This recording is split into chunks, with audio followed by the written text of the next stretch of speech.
and we are going to get started. So once again, thank you so much. It is such a pleasure to be in the room with so many amazing people who took their Monday evening, many of us very exhausted after a day, especially if you have kids, which many of us do, because you've got two jobs. So thank you so much, so much for joining us. Before we begin, we'd like to acknowledge that we are on stolen land. District 28 is on the land of the Munsee Lenape, the Canarsie, and the Lakawe. If you'd like to see whose land you're on, we'll put a link in the chat to a map, and you can check for yourself, put your own address in, and find whose land you are on. We'll also add a link to the Manhattan Fund in case you want to donate to support the American Indian Community House. That being said, welcome to our event. I'm Ari Feldman. I'm a member of District 28 Action for Equity. We are a community of diverse anti-racist parents, students, teachers, and allies working toward the abolition of white supremacy culture in our schools. And we have been around for a couple of years, and we're still working toward that mission, and we will, it's an open-ended mission that we are going to keep working on and keep striving to do better in. In order to help us with that, we're going to set some community agreements for this evening. Yeah, there we go. These are our community norms. So we have three main categories of norms. First, we want to make sure that we center race. Next, that we build community, and finally, that we grow ourselves. Centering race means centering the voices of Black, Indigenous, and other people of color, assuming positive intent and taking responsibility for the impact of our actions and our words, and honoring our multiple identities. Building community means understanding that we don't know everything ourselves, and that everybody has something to contribute, and so together, we are able to create community and create knowledge. We also understand that we want this to be a place where we can be free to say things, and that those things are not going to leave this space. So a nice phrase for that is, what's said here stays here, what's learned here leaves here. We want these lessons to be able to go to other communities and to your own community, but not necessarily the specific, people's stories who may not want those stories shared. We'd like to call each other in, not out. If you feel impacted by somebody's words, or you see somebody's words that might impact others, treat it as a learning opportunity, right? This is not a time for divisiveness, but sometimes we commit transgressions, and we want to make sure that we learn from them.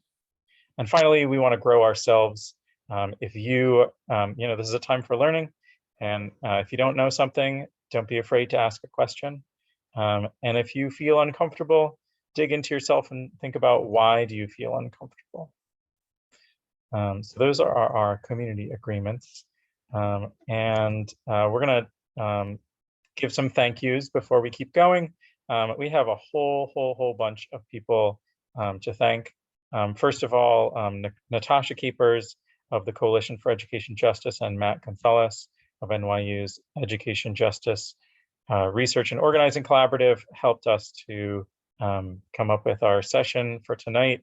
Natasha couldn't be here tonight because her kiddos are sick, and we totally understand that. And a huge thank you to Dr. Kaliris Salas Ramirez for stepping in to help out in Natasha's place, and for Matt for shouldering even more of the work tonight. We also want to thank our folks who are going to give some testimonials. That is Nancy Randall, T.T. Yasukawa, Tanya Wendt, Dr. Lou Saint, Ms. Dunning, and we have a new addition, William Deep, a student who's also gonna be helping us out, telling us a little bit about his story later. And finally, just want to shout out that we have a few PEP members in the room, Dr. Salas Ramirez being one of them, and of course, our own superintendent, Dr. Pate. We thank you so much for joining us. And we have some CEC members here as well. Lots and lots and lots of amazing folks. We really thank you all for joining us in what is sure to be an enlightening night for all. So without further ado, I will introduce to you Matt Gonzalez. He, as I mentioned, is from the NYU Education Justice Research and Organizing Collaborative.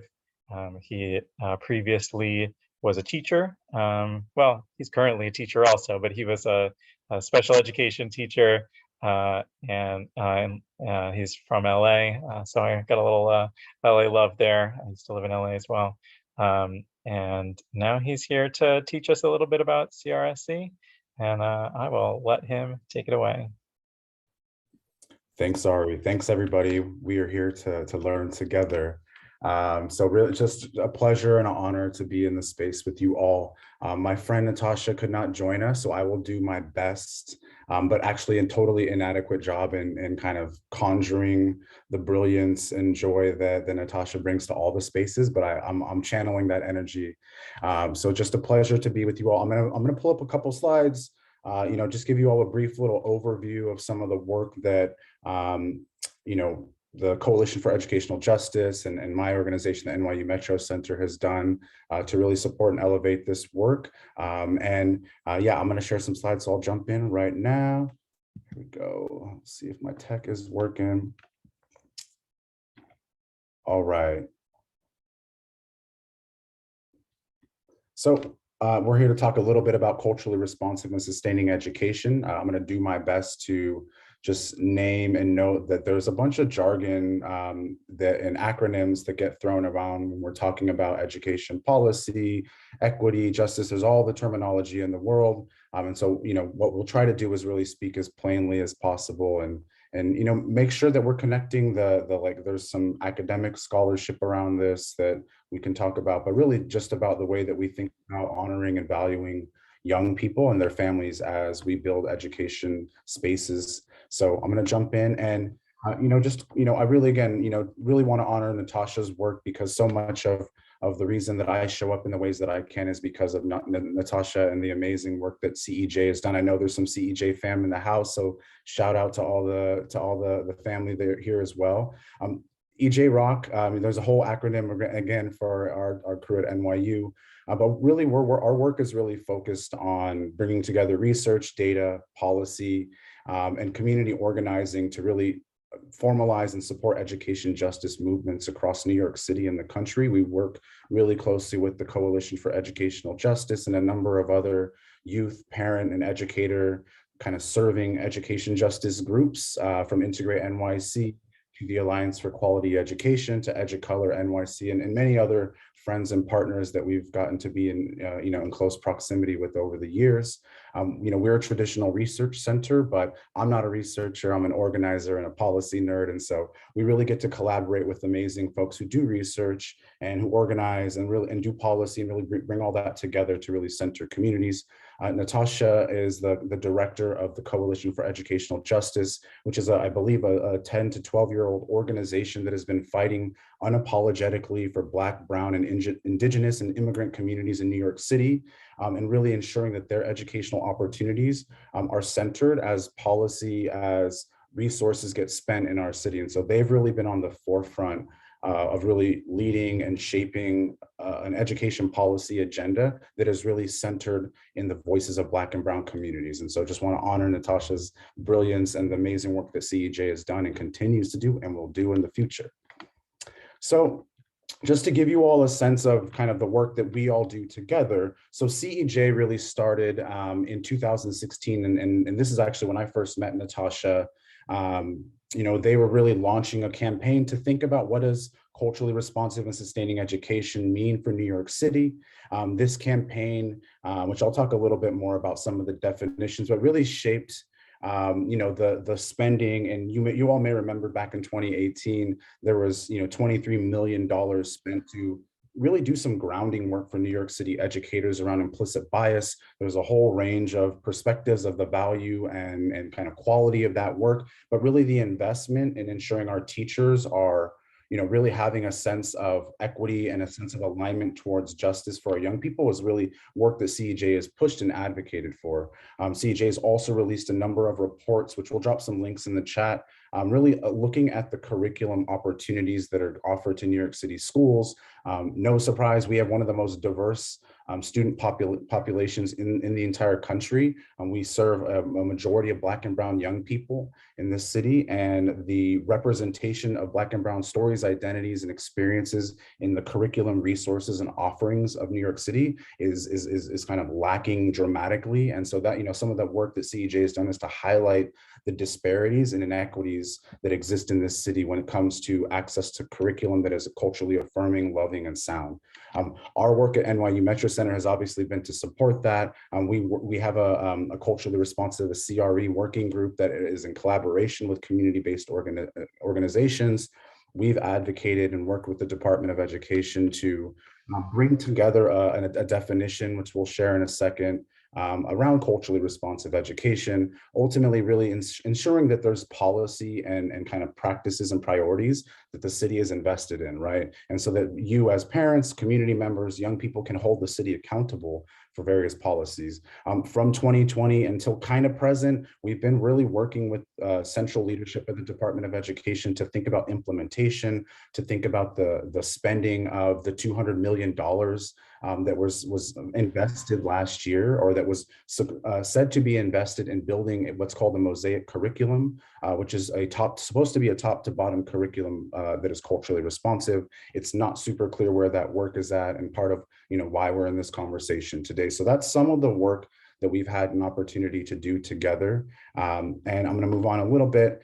So again, when we're talking about CRE, CRSE, using all these acronyms and words, I really thought it would make most sense to really hear what it means from the people who are directly impacted. So I'm going to share this video, and then we'll talk a little bit more about that too.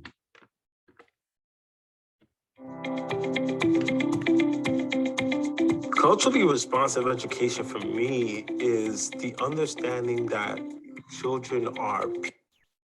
You guys all see that? Sorry. People, and without building relationships and without understanding children, we can't teach them.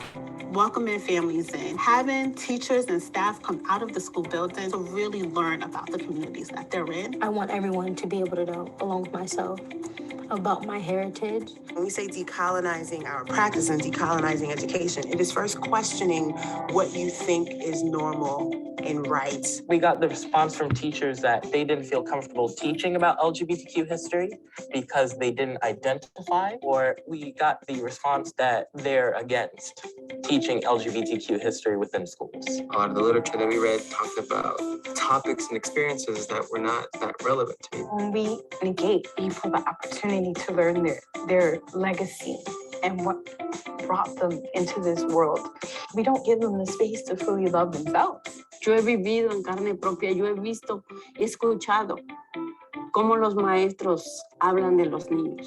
Cada día dice, llegan los niños y no traen un lápiz. Y muchos niños llegan con hambre, muchos niños llegan con problemas en el hogar. Y yo no tengo tiempo para estar tratando con esos niños. My parents stopped going to parent-teacher meetings in middle school. A lot of the teachers just went with that, right? That they didn't think, okay, well, this 12-year-old is failing out. My bad, miss. Boy, I think I might have. Okay. Apologies. Maestros llegan con el hogar. Going to parent-teacher meetings in middle school. A lot of the teachers just went with that, right? That they didn't think, okay, well, this 12-year-old is filling out all these forms and also just signing her parents' name. There was no effort to make them a part of this world. It's about like SATs, ACTs, getting these high grades, and they don't develop their individuality. It's like that carbon copy, but you're forgetting that you're human. Like, find that thing about you that makes you different from everyone else. Matt, I think you need to reshare. Oh, my bad. I'm failing. That's cultural responsiveness. It's challenging the adults in the building to do right by every child and therefore doing right by themselves. The Monday Follies, goodness gracious. Thanks y'all for the, the patience. All right, give me 2 seconds. Get my my bearings back. After 3 years of Zoom, we're all still fussing it up, huh? So, as was kind of shared in the video, really, I think, what we want to just kind of come away with is that really the work of culturally responsive and sustaining education is about centering and valuing students' cultures and identities, right? That's one piece. The second piece is really about using rigorous and relevant curriculum and anti-oppressive teaching practices, right? And so many people often think, like, if you're doing culturally responsive practices, like, is this somehow not providing a rigorous opportunity for young people? And I think that the response is always that, this is about setting high expectations for all young people, but also ensuring that they have the resources and teaching practices that honor and value the identities that they bring in our schools. And we know that our system was not actually built to honor or value young people, particularly Black and brown ones. The third piece, and again, I think we really want to reemphasize that the necessity to build strong, positive relationships between students, families, and school staff, right? It's not just about providing really great lesson plans and really having good relationships with students, really ensuring that parents are partners and caregivers are partners in these conversations and are really at the center along with their young people and helping shape policy, shape curriculum, and shape the practices that are, embedded in our school cultures. And the last piece is really, about supporting students to develop the knowledge, skills, and vision to transform the world towards liberation, right? So do we want kids to learn how to multiply and divide and write, right? We understand the basic premises of what our young people are need to learn. We also have what's called a sound basic education framework in this state, which articulates the basic level of educational opportunities our young people are expected to get. For us, this is about pushing our education system to do more than the basic, right? To actually offer our young people an educational opportunity that engages and incentivizes and empowers them to transform the world and society and the educational experience that they get. And so really, culturally responsive practices is really about these 4 pieces. I'm going to show you, here's the definition that the New York City Department of Education has adopted in partnership with our working group. We'll drop a definition in the chat, but I think the point here is that the city of New York and currently under a previous and this administration have said that culturally responsive and sustaining education is important. It's necessary. There's been some money invested in this as well. And so this is, I think what we really want to make folks understand is that this is policy. This is something you and we all can hold the city accountable for, right? And this is, an entry point to bringing culturally responsive practices to one's school and community, right? And so quickly, we'll jump through this and we'll share these slides with you all, but really wanting to honor the kind of foundational thinkers and scholars around this. Gloria Ladson-Billings, Geneva Gay's work around culturally relevant pedagogy and culturally relevant teaching really almost 30, 40 years ago was the foundation for some of this work. And so they articulated some characteristics of culturally responsive education, key principles that are really central to the foundational work. And so that was really the culturally responsive pieces of it. Over the years, scholars as Django Paris and Sami Alim really started to think about, beyond, being multicultural and culturally responsive, how are we building sustainable cultures that actually ensure that young people are thriving, right? And so you can offer a diverse set of books, but if you're not building the teaching practices and the school cultures to really honor the cultures and values that are kind of embedded in diverse authorship and diverse curriculum resources, we really undermine and lose the value of culturally responsive and sustaining practices, right? And so, we always use the example that it's not about using, Kendrick Lamar's, album To Pimp a Butterfly to teach kids about Shakespeare. It's actually acknowledging that Kendrick Lamar's album To Pimp a Butterfly is like an award-winning piece of writing that in its own right is worthy of praise and scholarship and analysis, right? And so again, not just using, Black and brown cultural aspects to connect to white cultural dominance, right? It's actually about honoring and valuing all the cultural practices and resources that we have in our society that our education system just doesn't do. So that's kind of the foundation. There's, as I said, about 40 years of research on this. Again, we'll happily share this. Culturally responsive practices, again, practices that are about honoring and valuing and seeing young people as full humans are obviously, right, going to increase academic opportunities, are going to increase so-called academic achievement on standardized testing. They will actually increase young people's perceptions of themselves, and so actually have a tremendous amount of academic, so-called non-academic, and school cultural benefits that actually honor and value young people if done well with investments, right? And so we really want to just name that most of this research has actually just been around for the last 20 to 30 years, but has often been ignored, right? So that we could actually center policies and practices that ensure that our young people are really doing really great at tests, right? And are really learning in a rote way so that we can continue to participate in a system that, you know, again, only really tests and kind of moves our kids along rather than honors and values and really teaches them how to thrive themselves.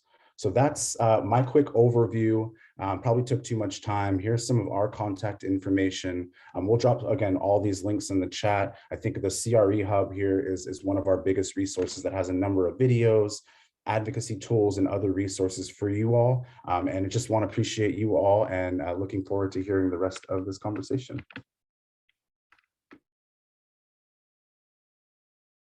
Amazing, Matt. Thank you so much. You did not speak for too long. And I get so excited to hear you speak about, and I'm gonna paraphrase something that Natasha has said about building the schools that deserve our children, right?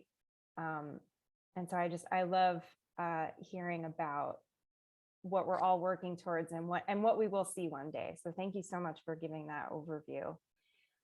So now, well, first of all, I want to acknowledge that we also have another panel member, a new panel member on the PEP that entered the room. And I just want to shout out panel member Azad. Thank you for joining us. So I'm just so excited, all these amazing people in this room. So now we are going to have some folks speak to what this looks like in their schools. We have some parents, we have some educators, and we have a student, which I'm so excited for. And first up, we're going to be hearing from a parent in District 15 who is a volunteer, a parent leader volunteer extraordinaire who serves on the CEC in District 15, and she is a PTA president in her children's school. Her name is Nancy Randall. And Nancy, if you're ready, you can. Hi. Okay, thank you, Lauren. Hi, everybody. As Lauren said, I'm PTA co-president at PS 58 in District 15. I'm also on the CC in District 15. I was an AQE education warrior along with Tazeen and Simone. I'm not sure if there's any others from my cohort that are on, so I wanted to give a little bit of background of the diversity plan and the rezoning in District 15. The diversity plan, oh, okay, hi Rashida. The diversity plan is what has led to now District 15 and in fact many other areas of the city now having done away with screenings for middle school. And so it's been, that's been a massive change that was implemented. I believe it was in the 2019 school year, or possibly 2018, that was implemented. And I wasn't a part of the diversity plan, but that has really made a massive change to how admissions are done. And what I was a part of, and I met Matt Gonzalez through, was the, Matt just put in the chat that he worked on the plan, was the rezoning of subzone 3 of District 15. So 7 elementary schools were rezoned in order to do away with overcrowding or rather, I should say, the initial presentation by the DOE was that the reason to rezone these schools was to do away with overcrowding at 2 of these schools. What ended up happening was that the DOE didn't initially have any input from community members in Gowanus and Red Hook. And there was quite a lot of backlash. And because of that, they agreed to implement a participatory action research team that would look at the people who actually are going to experience this rezoning and what do they want. And that led to this PAR research process. And I joined the PAR team, and that was about 1.5 years to get to the place where the schools were rezoned, not with the intention of ending the overcrowding at the predominantly white schools, but rather to center the needs of the Black and Brown families in Red Hook and Gowanus, and what would ultimately be best for the Black and Brown families and for the schools that had challenges with having with their enrollment, because as we all know, it's all about butts and seats.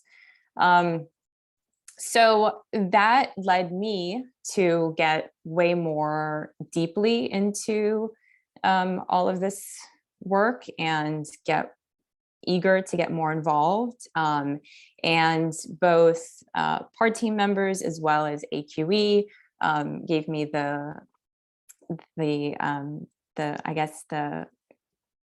push to pursue a position on the CEC. And so that kind of is the bigger scale for me, right? Is being able to be a part of work that's going on in the district.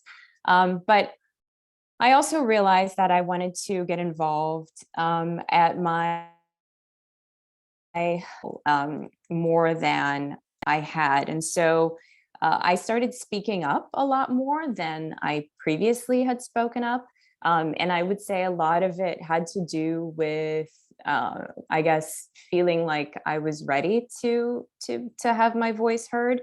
And also a lot of it had to do with the fact that at the end of the school year of 2019-2020 and the beginning of the 2020-21 school year, my kids' classes were in my living room. And so I was hearing what they were learning. And so I was actually able to start saying, wait a minute, that kind of doesn't sound right. There was one moment where, I see Lauren says a lot of parents can relate. There was one moment where my daughter was on a Zoom with her teacher, and my my daughter at the time would have been in 2nd grade, and my son would have been in 4th grade. And there was a moment where the teacher was talking about, really with good intentions, wanting to talk about how everybody's different. And so the implementation of a CRSE curriculum there was movement, right? There were some teachers who were really devoted to it. The administration was devoted to it. And so they want all the teachers to really embrace an anti-racist curriculum. And in doing so, my daughter's teacher managed to point out that she was the only Black child in the class and that her hair was different from everybody else. And so I'm sitting there listening to this, and I look at my son, who was only 9 at the time, and we just stare at each other like, this sounds really not right. And I would say that was the moment where I really started speaking up, and I started sending a lot of emails about, okay, how is it that we really need to be thinking about things? And from that, the teachers who had been heading the equity committee ended up saying to me, well, why don't you take on the parents equity committee, and we'll like go back and forth kind of with our meetings. From that, I asked Matt to come and speak. that ain't culturally responsive culture. So thank you, Matt. But so from that, Matt came and spoke, and one of the things that happened when Matt came and spoke is, which I thought was really fascinating, is that we had the parents of color afterwards were like, that was great. And the white parents afterwards, for the most part, had a lot of issues with the presentation. And I thought, okay, well, that's really interesting, right? That like there's clearly there's a challenge there in a certain group. And so from that, I thought, well, I suppose the best way to really be able to get more funding for presentations like Matt's is for me to become PTA president, so that I can, gear the money towards equity. And ultimately, that's what I did. And now there's been a lot of people don't think that the school should be, the PTA, I should say, that the PTA should be spending its funds on any type of equity related anything. But that's currently what we're doing. And so I think that in like the questions that Lauren had sent out, I think that the roadblocks really that kept coming up were money was often a roadblock. Like, how are we going to pay for this? And it's like, well, we're paying for other things. So, this is a school that has a lot of parent resources. Maybe this is something we can use those resources for. And I would say, in terms of what can parents do, I feel like one of the things that I've been talking to people about who are like-minded, and I will say we are a minority, or at least we are a minority, like the people that show up basically it's definitely not the majority. And so, but in talking to them, it's like, well, what can we do, right? Like, how much more can we do, or what else can we do? And right now, I feel like we're in the process of going through a DEIB training with our PTA executive board and our school leadership team. And one of the things we realize is like, we're trying to change hearts and minds, and maybe changing hearts and minds isn't as productive as empowering the people who really feel strongly about equity to get involved. And maybe they will get involved, and maybe they will speak up, and maybe they will continue forward with the change. And so that I guess is my like advice to everybody. Like, what can parents do? I think it's to just get involved and start speaking up and start being a squeaky wheel.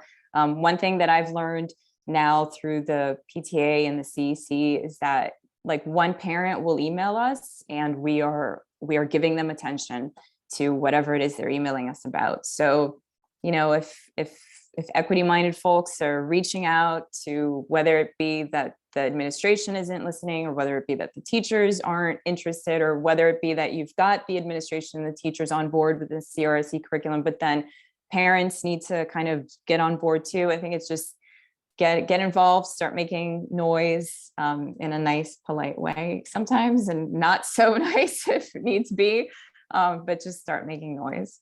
So I hope I didn't take up too long. I'm sorry, but thank you everybody for listening. Nancy, thank you so much. It sounds like the lesson here is find your people, right? It doesn't have to be the whole school, but find your people that are going to be in it with you, because you are going to bump up against resistance. Unfortunately, that's just where we are right now.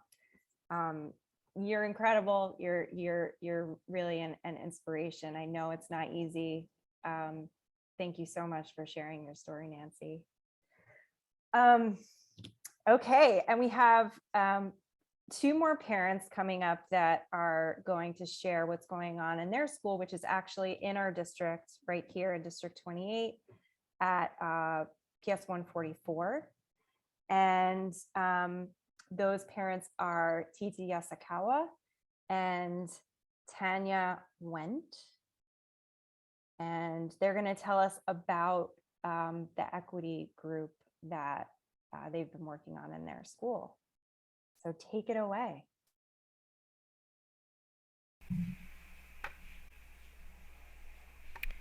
Hello, everyone. Just wanted to make sure if Tanya was still on. I'm here. Okay, good. So my name is Titi Yasukawa. I'm a parent to two kids, a fifth grader at PS 144 and a seventh grader at junior high school 190, Russell Sage. And Ari had asked me to say some words about what we've done in terms of diversity and inclusion at PS 144.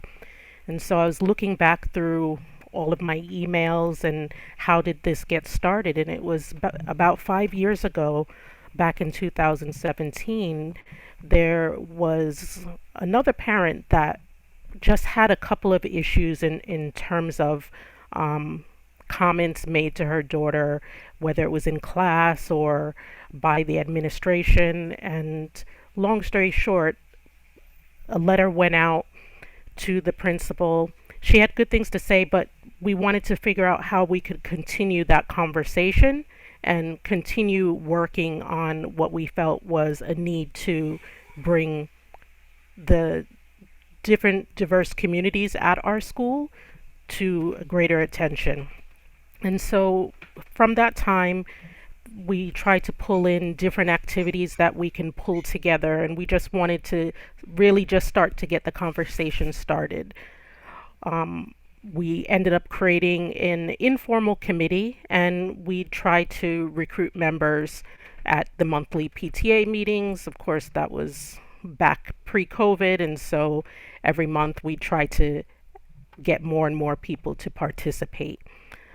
There were also things that we tried to tie in to diversity and inclusion. So there were some activities that were already in place, such as our annual Culture and Food Festival. And so we brought that into the scope of the D&I committee. We also, at a particular year, we started to do language reach outs to different parent groups based on languages that we knew parents were speaking. So when the PTA put out high-level messages, we recruited a number of people to translate those messages so that it could be more inclusive. So we had, I think at one time, Japanese, Russian, Portuguese, Spanish, potentially more, I don't remember at the time, but we wanted to have that, what we called the language bank, so that when we were advertising events from the PTA and or things that we really wanted to get the parents engaged, we wanted to try to reach out because we knew there were subgroups that were very largely represented at the school but were not participating. So we looked at ways in how we can get those parents to participate more in the activities of the school so that we could create even a more close community. I'm trying to think of what else we had done. I think we had also tried to create more activities such as going to movies and such, but it's always, you know, trying to get people to participate is something that is ongoing, and it does take a lot of work. I definitely think a benefit of the pandemic has been the ability for people to participate in things remotely. We also, last year, we did a social media push for Black History Month as well as Women's History Month, and Tanya can give some more details on that because that was also continued this year. And we also had a family paint night where we had a local Black artist host a Zoom meeting where families did a group painting, so that it was of her name is blanking out on me, but it was Yes, I was going to say the poem. Yes, so Amanda Gorman. And so we wanted to tie that in so that we could support local business, local Black and female businesses. We wanted to try to pull in the community in different ways. And so those are really the things that we little by little just tried to do. It was all based off of just ideas that people would have. And we said, whatever someone is passionate about, try to bring that in. We also have some members of the community that have special needs. And so even bringing that in, so not just about race or language, but trying to bring in different diverse communities. And I'll pass it on to Tanya. Thanks, TT. Yeah, I'll give a little bit of background about myself. I'm brand new. I've never joined one of these meetings before. So some of the acronyms and some of even the CEJ, CEC, I'm not familiar with all of them, but I'll give you a little bit of background about myself. So I grew up in rural Wisconsin, where there's not a lot of diversity, as you can imagine. Visited New York in my 20s, and I just absolutely loved it. I love, the people and the culture and the food and the languages, and it fascinates me. I love it. I'm kind of just fascinated by all of it. I have a mixed daughter, and her father's Haitian. And so over the past decade, we've had like more conversations on race and culture and gender than I can count. They just go on and on. So when Nancy said like to try to like appease, people's hearts and minds, I can tell you it takes like years and years to sometimes get people over the hump to get them to really understand, especially myself. So I recognize in many ways that like I'm privileged, and I've got that I need to kind of assess, and it's my job as much as it is people that are in marginalized groups to do the work and put in the work, because I think it benefits everybody. It benefits all kids to have the representation and diversity and the inclusion of everybody. So yeah, like TT said, PA meetings happen at, of course, our school, and they were interested in recruiting more people for the committee. And I said, oh, I'm interested in the committee. And TT was on her way out because her little one is a 5th grader there. And my daughter is now in 1st grade. And so now I'm starting to lead the committee. So that was back in maybe November or so. So I'm still a little bit newer to the group. I've been there a little bit, but still a little bit newer. So last year, I believe it was like last June, before I became a part of the group, the teachers actually kind of were taking the lead on making sure that there is some CRSE curriculum and books in the classrooms. And they've kind of bucketed them into like months of topics and things to talk about. And like TT said, it's not just race. It's also about neurodiversity, or it's about, LGBTQ, maybe not so overtly, but there's difference in families and difference in, trying to make sure that we're covering up on a variety of bases. And so the teachers are really, I think, the ones that push the program. And I tried to reach out to our, the individual who's now our assistant principal. She used to be a 1st grade teacher, and she was helping to lead the initiative. She was busy tonight with something else, but it really was the teachers that started it, which is wonderful.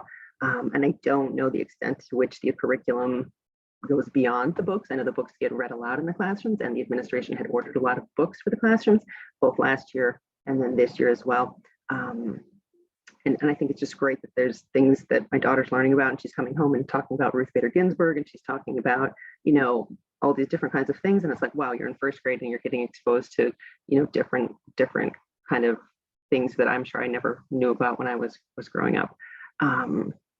And yeah, roadblocks, I guess like TT said, getting people involved, making sure that you've got the right people and the right group of people, interested in getting on your team. I think also, like Nancy said, getting a line in the budget. I definitely asked for that this year because I wanted to do something. And it was like, oh, we don't have like a line in for you. And I'm like, well, can we create one? And we can maybe help do our own fundraising if we need to get money so that we can use it later. But, we need to be recognized and be included as well, I think, our little subset of PA. And yeah, I think in terms of successes, like I said, the teachers led the initial push and initiative to get books in the classroom. yeah, I think we actually put our books on our website on the school website, which is really pretty cool. Like I think many schools, but maybe not most, when you go to our website, it is like has a Google Translate option at the top, so you can change it into the language that you want, which I think is nice and helpful, but not quite as good as what TT said about making sure that all the communication that's being sent is translated into appropriate languages. And yeah, you can see if you go out there, like right now, you have to search a bit, but you can find like what are the books for March. March is Women's History Month at our school. We're celebrating Women's History Month. And so the few books that are like the highlighted books are going to be on our website to show parents what kids are being exposed to or reading in the classroom. Yeah, and like TT said, we've been trying to do some of our initiatives within our own little group. This year's been a kind of a challenge because of the pandemic. So, in December, we tried to do a movie screening. It wasn't like very well attended, but it was right in the middle of like right before the holiday break. And then December came or January came, and it was just much harder to get people, of course, to come into the schools to do things. But we had a Lunar New Year event. We had Black History Month Facebook posts, like TT had mentioned. And then we had a week of like parent read alouds where parents would read aloud a book that celebrated Black history or a Black main character in the book. And then we're having an upcoming parent workshop in early April, where a parent has offered to a parent who's actually kind of in the field of inclusion and diversity, going to give a training or a workshop to parents about what is inclusion, what is diversity. We might touch upon like what are microaggressions, or what are your thoughts and feelings about X, Y, and Z, and so kind of getting parents hopefully opening up and talking a bit. And it was interesting because we put out the communication or the invite about it, and then somebody immediately emailed me back like, oh, I speak Spanish, can I still participate?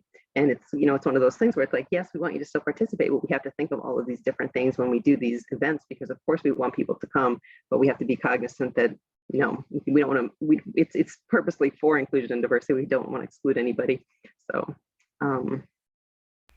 yeah, and Tanya's really done a great job with coming up with new and fresh ideas, like the movie screening that was Jingle Jangle, so that was an all Black cast, and so just presenting a different face to the holiday season.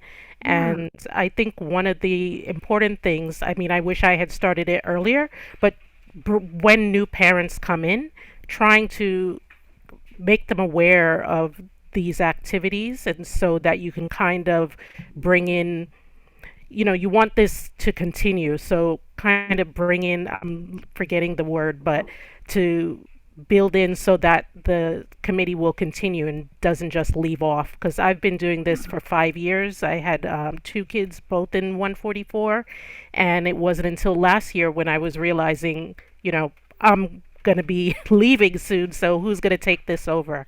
So I'm really thankful to Tanya. I think she's humble, but she's been doing a really great job, and I've been really impressed with it. So it's helpful to have parents like her.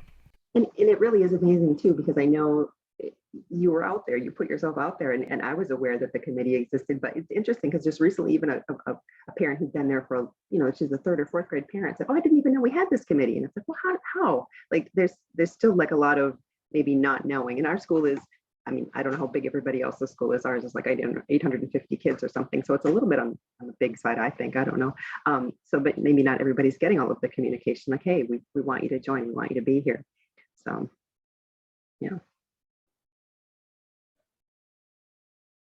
And like I said earlier, I'll just say one final thing. Like I said earlier, I think I love the idea of making sure that we've got, books and curriculum that help represent people of color or people that are marginalized, but there's a massive impact too to have, people, white people, get to see that diversity in books as well. It opens your eyes. It does make a difference, even if, it might not feel like it is, but even if parents are kind of resistant to it, it's a wonderful thing for sure. Thank you so much, both of you, for sharing your story and your journey. It's we greatly appreciate it. I just want to take a second. Want to make sure that our interpretation is going okay. We had an emergency for our original interpreter, so I don't know, Jimena, if you're able to switch to English, make your announcement, and then switch back into the interpretation.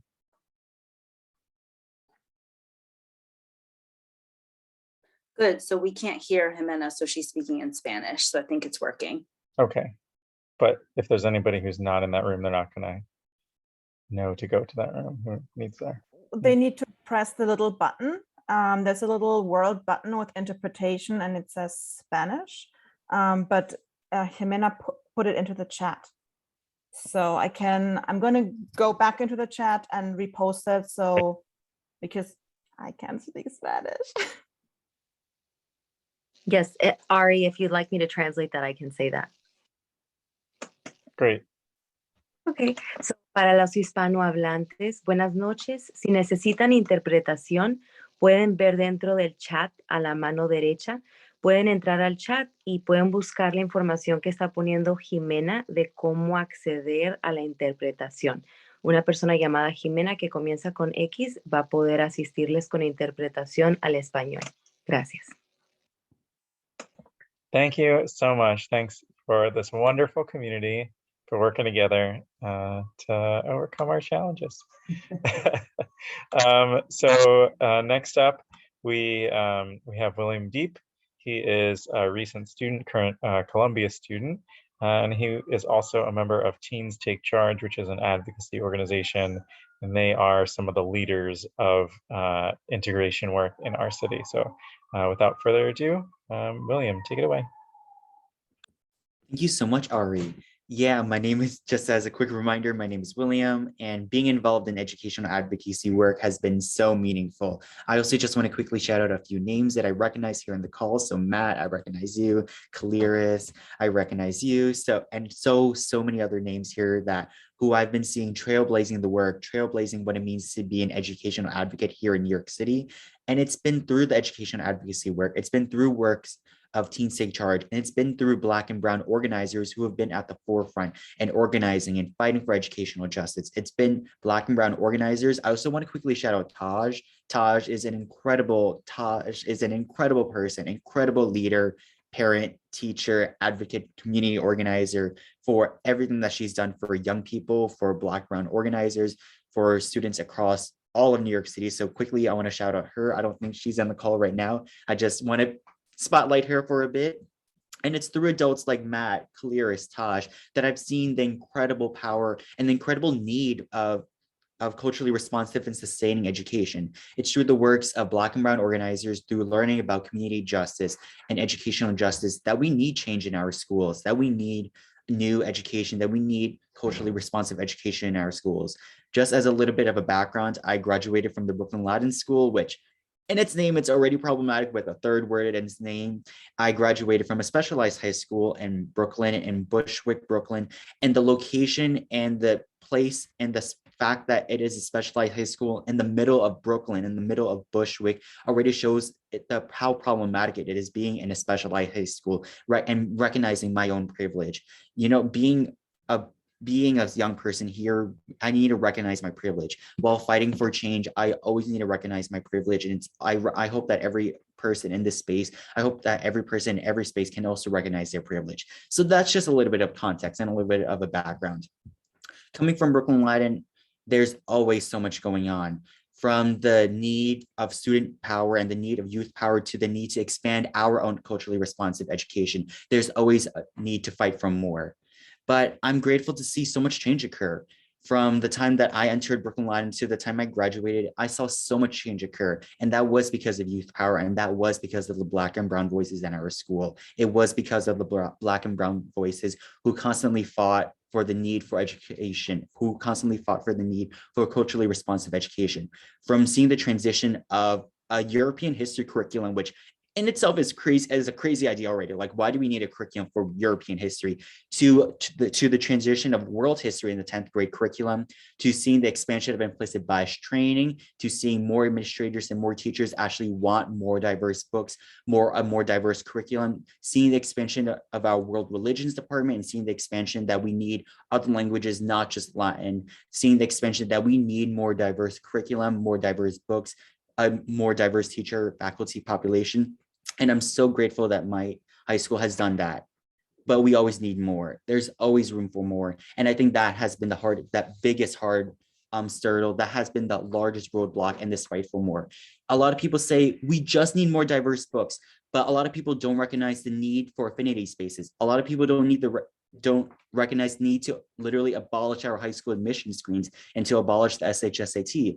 A lot of people don't recognize that we actually need to prioritize the stories of Black, Brown, and Indigenous voices when we talk about issues like school segregation and when we talk about issues like colonialism in America that still impacts our Black and Brown and Indigenous youth to this day. A lot of people say, hey, we need to create a diversity committee, but not a lot of people recognize, especially when it comes to the administrators and teachers and PTA at Brooklyn Latin, not a lot of people recognize why we need to have a diversity committee, why us being on Indigenous land leads to us needing a diversity committee, or any effort to make sure that we have culturally responsive and sustaining education. So that has been the biggest roadblock, the need for more. A lot of parents, a lot of teachers, a lot of administrators at Brooklyn Latin say that we should do this, that we should do that, but they're not fighting for Black and Brown voices. I'm so grateful to have been surrounded by Black and Brown organizers, to have been surrounded by Black and Brown youth who have been fighting, who know the true stories of what it means to be in the New York City education public school system. But more people need to recognize these stories. These are the stories that we need to spotlight when we talk about culturally responsive and sustaining education. You can throw different terms around. You can say that we need to do something, but if you're not going to take in the action and if you're not going to put in the effort, this includes white parents at Brooklyn Latin who say we should fund more things, but actually don't want to fund these things. We need more efforts. We need more efforts by our most privileged, by those who are holding a lot of privilege and power at Brooklyn Latin. These are the folks that need to recognize and step back from these spaces, because with Brooklyn Latin being a school where we see a constant growing population of white, affluent, privileged students entering Brooklyn Latin every year, there's always the need for more, and that's what we need to do. So yes, there have been successes in the past, but we need more, and we always need to be fighting for radical change, because a lot of people say, a lot of white parents and a lot of white administrators may say, oh, radical change, that's scary. But you know what is scary?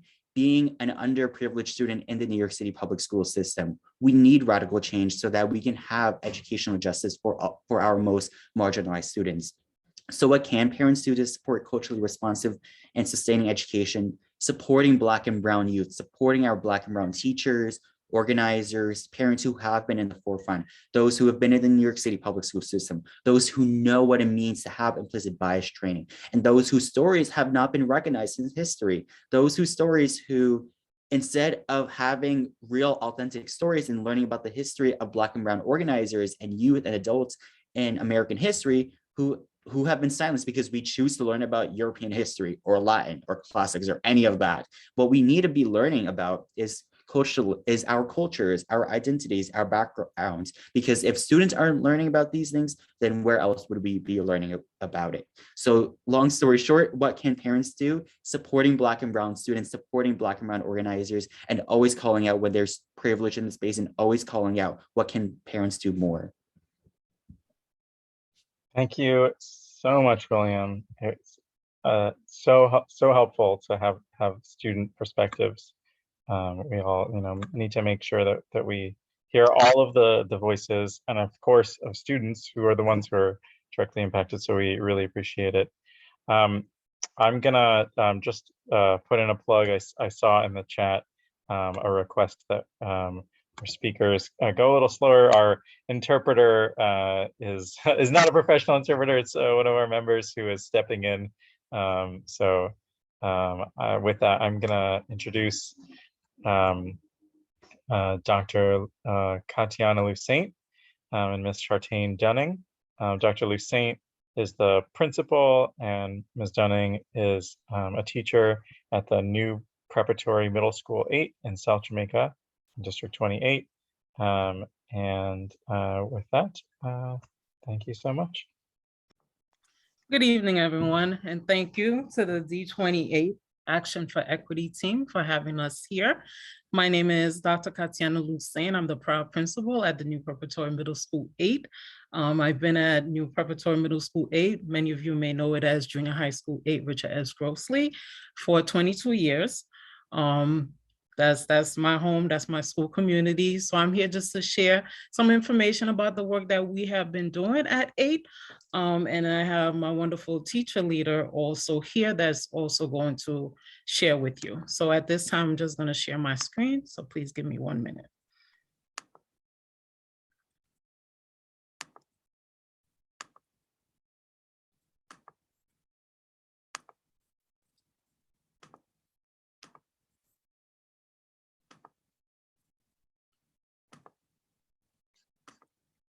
Please let me know if you could see it. We could see it. Thank you. Okay. So I just want to start out, there is no secret sauce. We're here to just share our journey, our story. As a school community, we continue to grow and develop. We continue to learn about ourselves and put our why at the forefront, which we're grounded in our why. Why did we come into education and why are we doing this work? So there's really no secret sauce, but we're going to share with you what we've been doing. So the first thing first, we always ground ourselves around our district vision, where, you know, District 28 vision is in a community school district. We celebrate our differences because we understand that woven into those differences is the knowledge that they offer us unlimited possibilities to learn and expand our knowledge of and commitment to all humanity. We are beautifully diverse, varied, coming from countless racial, ethnic, language, and belief backgrounds. We commit to striving for inestimable contribution to the lives of our scholars. Just invaluable, priceless, just everything that we have to offer is limitless to our children. So what is our goal? We're always striving to develop a culturally proficient, welcoming, and affirming school environment for all, not only for our scholars, for our families, and we at the school have to do this work to ensure that is happening. And I say we, because it doesn't just take myself as the principal of the school to do this work, it takes a whole community, all stakeholders, whether it's the custodial staff, the secretaries, school foods, parents, scholars, teachers, we all hold a responsibility to create a welcoming and affirming school environment that is culturally responsive to our scholars. How did we begin this work? I took on the leadership at New Prep in 2017. Prior to that, I was an assistant principal and instructional coach and a teacher. So in the classroom, although the word culturally responsive teaching, you know, wasn't the word back in 1999, but in the classroom, I always kept in mind my scholars' race, which was predominantly Black and Brown scholars, their identities, their culture, giving them voice, the type of resources and materials that were used. So as a teacher, that's happening in the classroom, transition to as a leader to ensure that we're giving our children what they needed, that equity, that access. But this work was not easy. When I took on the leadership, just taking a step back to really identify the implicit bias and how to get stakeholders to really understand what is their implicit bias. So we had to begin this work with courageous conversations. But with true transparency, I had to ask myself, how do you do this? Because it's uncomfortable. It's uncomfortable to speak your truth and get others to realize their truth. So I tapped into the team to kind of begin brainstorming, well, how are we going to do this? Because there's so many that have the implicit bias and people are not going to be comfortable with talking about it. But in actuality, you have to be uncomfortable. In order to have change, you have to make people sit in their uncomfortableness. So I tapped into Ms. Dunning and we brainstormed with other team members to kind of open it up where we're having courageous conversations. It's not about compliance. It's not about all it, just to have an open, safe, embrace space where the teachers in the schools, families can come and have those courageous conversations. So that's where we began. Letting people just sit in their truth. It's okay to say, I am a white woman. I'm a white male. I'm a Black woman. Identify who you are. And these are my beliefs and these are my biases. Sit in your truth, speak it out. And then from there, once you do that, now how are we going to then look at our school, our scholars, what we're doing in the classroom to really unearth that and realize, are we doing a disservice? Sit in our why and what we need to do. That transition into professional development. We need to educate ourselves. Ignorance is out there and it's okay. But once you learn, what then do you do with that knowledge and how do you transform? From there, what I'm very passionate about is my scholars and their voices. How do we bring children into the space because they are our clients and have those conversations and get it from them, what is going on, what are they seeing, speaking their truth. So Ms. Dunning began holding sessions with our scholars, just having open dialogue. What are they seeing, how are they feeling about their education, about what's going on in the classroom, what's going on in the school community, just having those open conversations, their courageous conversations. From there, empowering scholars to be change agents in the school, developing their voices to not be afraid to speak about what's going on in their school, that started the work. It transitioned to feedback sessions. So through scholars looking at data, through scholars speaking about what they would like to see in their classroom, how they learn best, came up with feedback sessions. Now that we have all this information, how do we share this? So then scholars started preparing to share feedback to their teachers, feedback to myself, feedback to other stakeholders within the school. How do we go from low expectations to high expectations? What do they need? What languages do we speak in regards to what we say to children? Then we had to look at our curriculum. We get a core curriculum, sometimes we design our own, but we had to really think about what are we putting in front of our children? So we developed a curriculum team that started looking at that. As professionals, there are expertise that are out there creating the curriculums, but this is what we're using. So we needed to do an inventory to kind of see the materials, the resources, aligned to the standards, what are we exposing our children to in regards to relevance of racial equity, injustice, police brutality, this whole idea of connection, making connection in the classroom for our scholars. Where do they see their identities, their race? What do we need to do as a school? Because this is our responsibility. So we looked at curriculum and we revised our curriculum. The resources that we're purchasing. We are an MSQI school, which is a middle school quality initiative. Funds were given to the school. We changed up our libraries. We purchased books for scholars that saw themselves in these literatures. Then we gave it out to them.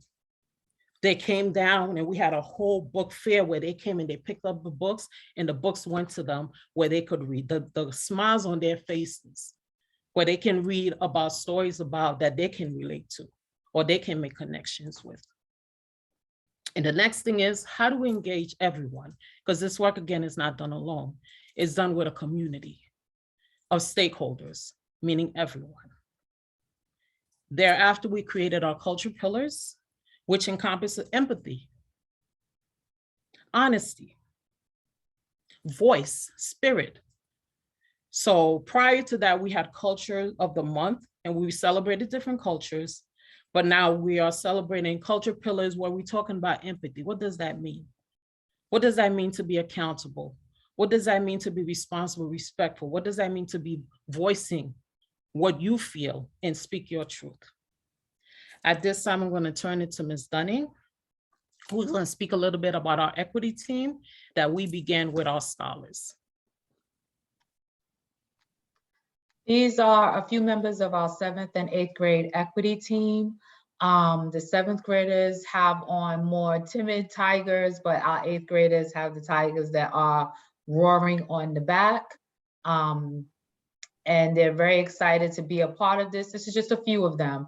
We have about 20 members. When we first started the equity team, we had about 30. That was prior to COVID. Now we're back up to around 20. And this is run by our scholars. Our 8th grade scholars are moving on. So they're passing the torch to our 7th grade scholars. And then we're recruiting our 6th grade scholars to continue the work of the equity team. So some roadblocks. These are some guided questions. What were some roadblocks? Resistance to buy-in. Implicit bias, we have them. You know, do teachers know their implicit bias? You have to speak on that. So, but in the beginning, it was tough. It was difficult to get through. It was very challenging, low expectations, color blindness, identifying race, lack of awareness, self-awareness, social awareness. Trust, is the trust there to do this work? Ms. Dunning? So just to go back to some of those roadblocks and challenges, you know, we've always had this issue here in New York City DOE, but we've never actually named it for what it is. For years, I'm a graduate of New York City DOE schools. You know, we speak to special education population. We speak to our lowest third. And it's like, who are you talking about? Let's actually name who we are impacting. So one thing we did, successes from that, we recognized the need for a culturally responsive curriculum and revised the curriculum. And when I say we, I don't mean the adults in the building, I mean the equity team. Students sat down and said, listen, these are the reasons why I don't engage in the classroom. We listened to them, we heard their voices. Students began to identify race first. I had sessions where, you know, young Black men, when using the courageous protocol, they would say, you know, I'm a Black boy, and break down and cry. So we had to take a step back and look at how they were showing up in the building or not showing up at all in the building, in the curriculum, and how we were treating students. Teachers were actively listening to students. Students received talk stems where they can engage in conversation with teachers when they felt like something was happening that they did not agree with. They carry these talk stems in their bags, and when they go in to pull them out, teachers already know what's going to happen. It's going to be a conversation. We started to recognize systems that enforce systemic oppression, mainly, you know, limiting the voices of Black and brown people. Do as I say, you don't have a choice. Even following rules that sometimes don't necessarily apply to everyone, but they're for everyone. Students began to challenge those rules. Teachers started using the courageous conversation protocol to hold each other accountable and speak their truth without judgment.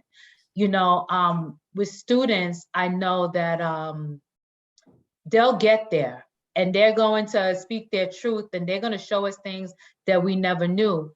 But when teachers began to hold each other accountable and start to challenge each other and say, hey, listen, that sounded a little racist, or that's a little biased, or you have really low expectations, and that's not what we do here at New Prep, it was like a whole new door had been opened into this whole equity field that I couldn't imagine was possible. Teachers and scholars challenge bias, racism, and sexism with courage. Students were given data to show that no matter what salary range parents were in, Black and brown students still performed the lowest on SATs. Black and brown students were still limited into those specialized high schools. Scholars spoke about that data. They thought about why, what's going on in the building, and what we could do to change. The equity team actually has come together, and our 8th grades who are moving on, you know, they didn't get the opportunity for the specialized high school, but they realized that being a part of the equity team opened doors to opportunities of students coming in.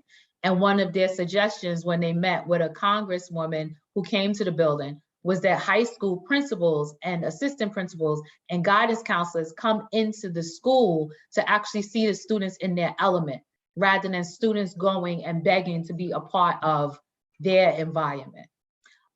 Students have a voice and make decisions about their school community. They come to me on a daily. They want to have a meeting with the custodian. They want to have a meeting with Ms. Hussein. They want to meet with the youth advocates. They have some ideas about change. They run prep rallies. They ran a Black History Month museum. We have guests come in. The students do everything. They come up with the ideas. I usually help them to, you know, map things out, and they follow through. They're stepping up, they're using their voices, and they're giving pushback. And teachers have practiced, the use of their muscle to engage in students with that conversation. So some things that made that happen, in the beginning of the year, we did an identity wheel to establish trust with teachers. We got teachers to talk about their own race, their own culture, and they love to tell about their race and culture and how unique it is, just so they could get a feel of how students might feel if they got the opportunity to do the same thing. We had a talking protocol where teachers could not respond to each other. They needed to learn to listen without judgment, no head nods, just quiet listening skills. We identify race and we challenge color blindness. Teachers, the first thing that people say that when they don't want to meet these expectations, I don't see color. That's just as harmful as anything else. You have to realize that that's a problem and you need to see the people that sit in front of you. Students started with that work, identifying race and challenging color blindness. And this is just a picture of our first meeting with the equity team, where they're looking at a picture of equity and equality and mapping out the differences. Teachers built trust. We had trust exercises during PD before we got into those courageous conversations. The saying in the building is, ground yourself in discomfort. Even if you're getting ready to challenge another teacher, the first thing a teacher says is, I'm going to speak my truth and ground myself in discomfort. We push through the conversation, we find change, we find solutions, and then we move on to the next day. We also brought in Black firefighters to meet with some boys who were at risk in the building. They were absolutely just taken aback to the fact that these young men that they met with were so intelligent. However, their grades were not reflected of that intelligence. And that was due to a lack of interest in the classroom. The curriculum's not really engaging them. And they wanted to come back, but this was right prior to COVID. And this would have been a monthly meeting just with these particular young men. And we found out things that, like, they in a school right above us, a high school, at 14 years old, you can apply to be a firefighter. Who knew? We weren't privy to that information. And when these kids found out, the first thing that they asked for at 12 and 13 years old was an application that they could keep until they went to high school. So we started to look at them like, there's other opportunities out there for you. It's not just about being a doctor, lawyer, or a teacher. There's amazing things that you can do and be great at.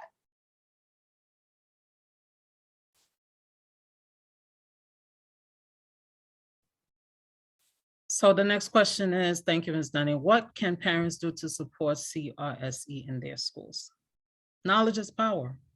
What's going on right here? The work that you're doing. But we need more parents, more families to be engaged. So once you gain that knowledge, what are you going to do with it? Like Nancy said, make noise. The impact of coming together. Parents have a lot of power. In addition to that, share knowledge about your child's interests, learning styles, whatever you need to let the teacher or the school know about your child, share that. Share information about your culture. We learn about our family's culture. We have shift in our demographics in our culture in our school. We have different cultures coming from different parts of the world. So it is on us to know about our families and their culture and learn about their culture. But we want parents to also share that information, their beliefs, their values. Involvement and engagement. Join SLT, PTA, parent council, parent organizations, attend parent events.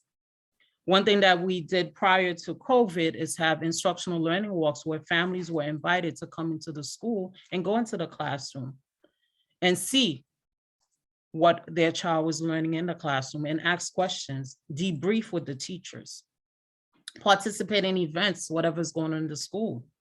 Communication, ask your children questions, speak to your child. Some of them might not want to. We have middle schoolers, sometimes they don't want to speak, but giving them that floor to voice, to speak about what they feel comfortable and uncomfortable about, the lesson, the activities, the curriculum. Encourage your child to be a voice in the school community. Take action, be change agents, empower them. Advocate. Ask those tough questions in your school about race, about disproportionalities. Set diversity goals with the school, administration, teachers, the group, if there's an equity team at the school. Set those goals, generate ideas, work together as a team. Because again, our parents are so paramount to this work and our children, because without you guys, we cannot do this work. And we stay grounded in our why. So one We're thing, all in this together. Ms. Dunning? I just wanted to add, also, even from a parental view, school community needs to dig deep. Don't just scratch the surface. We were doing what many schools were doing. We had our culture of the month. We celebrated Black History Month. And we were doing what we were supposed to do.